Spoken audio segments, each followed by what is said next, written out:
And I think one of the reasons we love to come down on people like her is that it allows us to name the bad outside of us so that we can claim the good inside of us.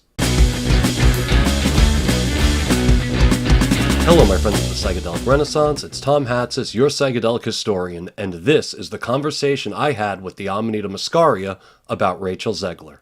In this video, I'm going to do something that I don't believe I've done before, which is comment on popular culture. I took some Amanita muscaria the other night and had a long conversation with it about, of all things, Rachel Zegler and this whole Snow White fiasco.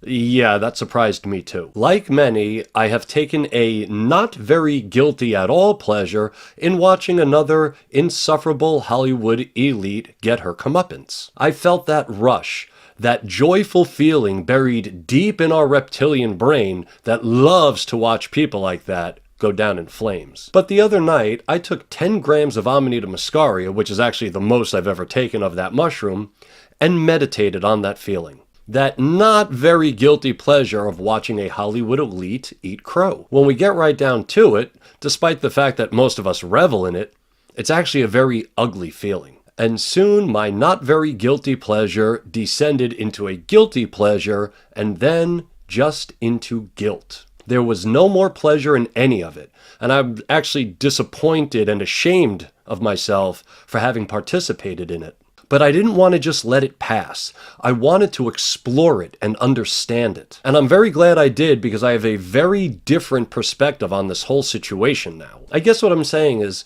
I was able to turn it around this time in myself, and I hope that next time I'll be able to do the same and not feed the egregorism, which is my neologism mixing egregore with algorithm.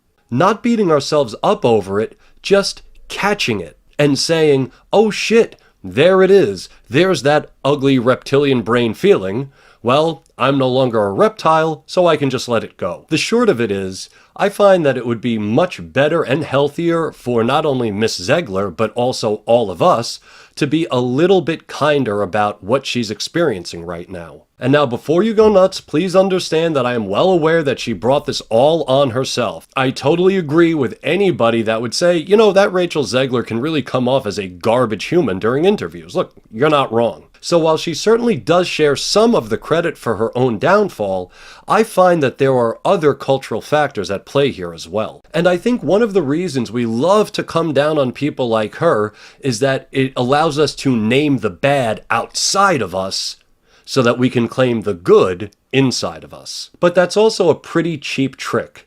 Kind of like doing a fire walk. Sure, you feel like you just accomplished something and have this nice high from it, but soon that high fades after you realize you haven't really accomplished anything. Likewise, soon our self-righteous feelings about Rachel Zegler are also going to begin to dissipate unless we can fill that space in ourselves with something real. In this video, I'd like to share my thoughts on art, cancel culture, and the Hollywood machine that for some reason all bubbled up in my mind the other night on a high dose of Amanita muscaria. But first, if you're into this kind of content, please give this video a like and a share, subscribe to the channel, and hit that bell icon so that you're notified every time I post a new video.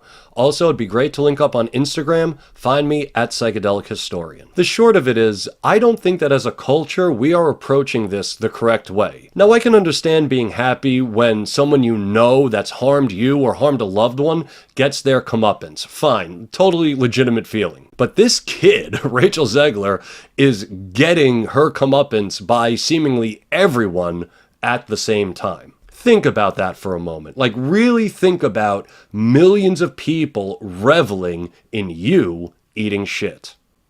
It's kind of scary. But other than coming off as an entitled, insufferable know-it-all, I mean, what exactly did she do? She said stupid and immature things. Yeah, she's 23, and I imagine most of us would not like to be judged by the ridiculous things we said when we were 23. Hell, if you would have known me when I was 23 years old, I would have been the dumbest 23-year-old you knew. But I think by taking a moment to stop and recognize that feeling and unpack it a little bit, we might be able to do something differently as a culture. When someone is behaving like an entitled brat, why don't we give them a little bit of space instead of piling on? She isn't acting the way she's acting and saying the things she's saying because she has it all figured out, after all. She's acting the way she's acting and saying the things she says because she's absolutely clueless. And if you were in that situation, wouldn't you want somebody to give you, and dare I say, hold space, or at least just a little bit of space for you? I suppose the point I'm getting at is this.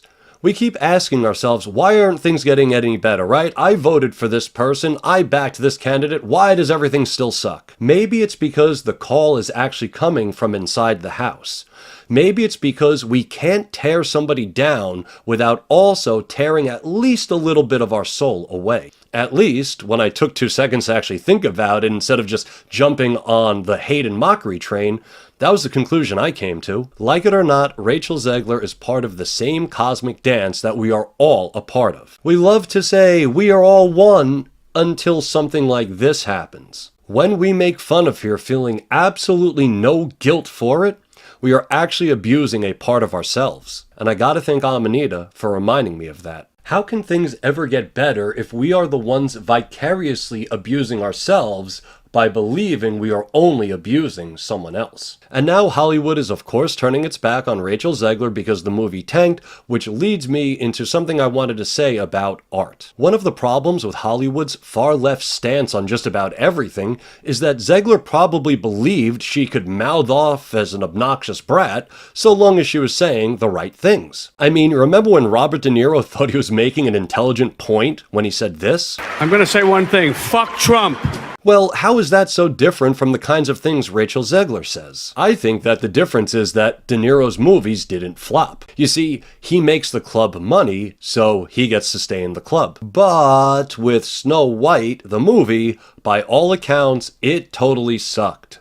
Therefore, Rachel Zegler is no longer in the club. And I don't know, that just doesn't seem fair to me. And for those out there that were offended by the things Zegler said, please bear in mind that that young woman has never had a deep thought about anything in her entire life. So you don't have to get all up in arms about it. She knows nothing about the world, she knows nothing about the Israeli-Palestinian conflict, and she knows nothing about the millions of people who voted for Donald Trump. I mean, again, she's a 23-year-old actor.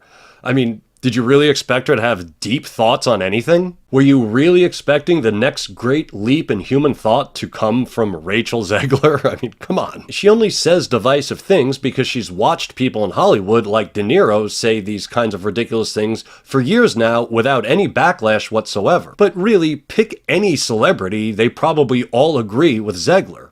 The difference, again, in my opinion, is that they still produced movies that people went out and watched, so they fed the club money, so they're still in the club. Point is, if you're going to boycott Zegler for being an uninformed loudmouth malcontent, well, I mean, you have to boycott almost every movie to come out of Hollywood in the past decade. And truth be told, part of me does just want to say, yeah, Hollywood, yeah, Disney, this is what you create. You allow ignorant children like Robert De Niro and Rachel Zegler to bombard people with their palpably uninformed opinions. You, in fact, celebrate that.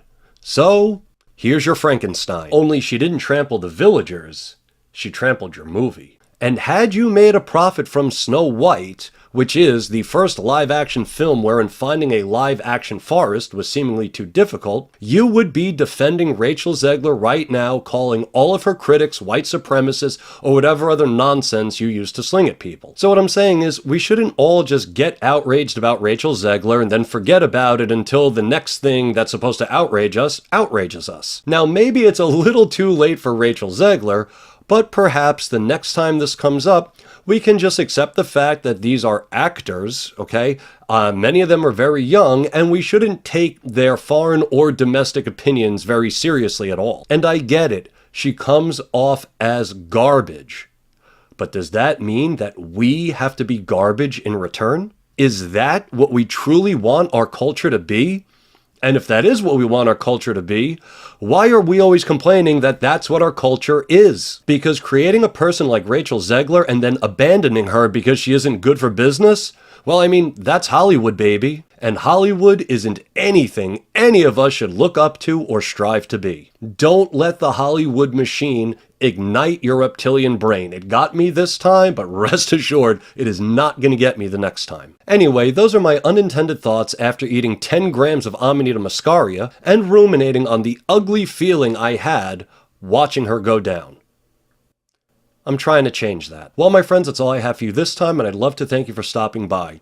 If you found value in this content, please give this video a like and a share, subscribe to the channel, and find me on Instagram.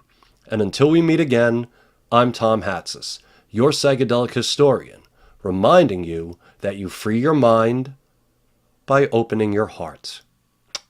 Peace.